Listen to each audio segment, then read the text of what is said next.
आज हामी अब 4 बजी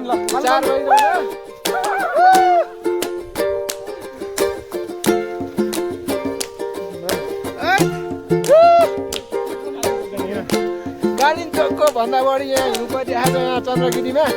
यस्तो डिसाइडेड भइरहेको छ कि पुरै नगर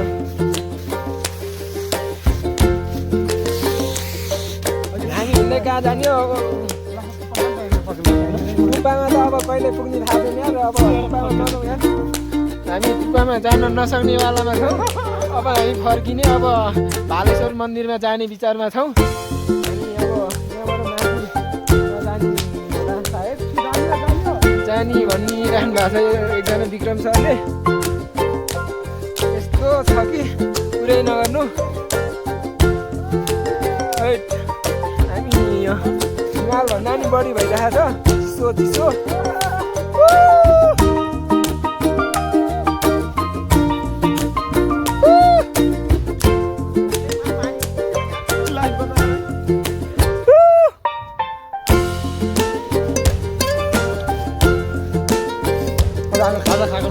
हामीले आज खाजा खाएको छैनौँ हामी त्यो खुसीले गर्दा नि आज हामीले केही खाने चाहेको छैनौँ 4 भइसक्यो हामी हिउँ खाएरै आइसकेर अगाइसक्यौँ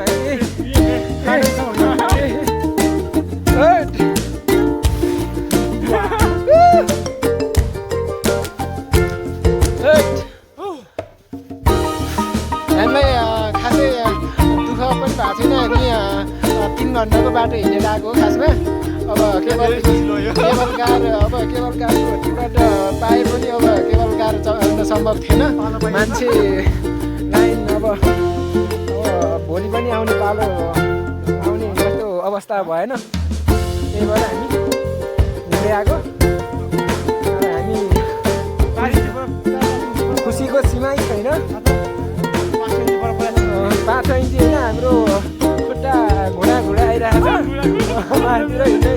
गाह्रो भइरहेको छ हाम्रो अब हेर्नु न खुसीको सिमै छैन यहाँ हेर्नु त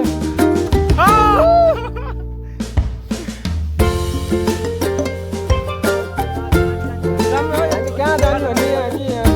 कहाँ छ गन्तव्य भन्ने हाम्रो सिमै छैन अब कहाँ हो गन्तव्य थाहा नै छैन गन्तव्य अब माथितिर जाँदैछौँ अझै हेर्नुहोस् यहाँ हिउँको हिउँ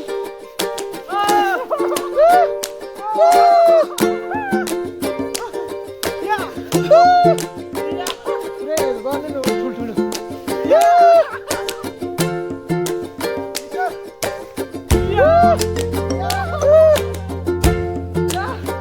हान्नु नि सबै हान्नु नि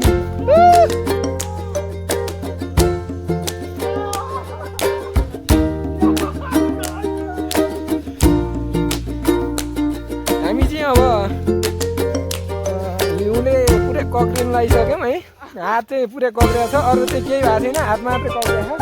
हेर्नुहोस् यहाँ हात मुठी पनि पार्नु भएको छैन एकदम नमुठी लगाएर हामी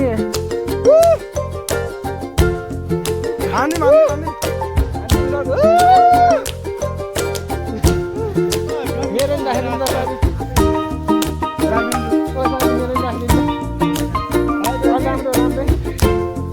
राखिदिनु बनाएर अर्को चुच्चो बनाएर राखिदिनु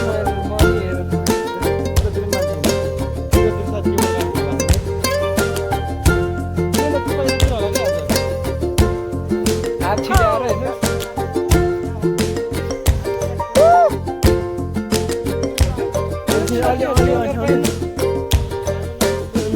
नसटियो तपाईँ हानिँदै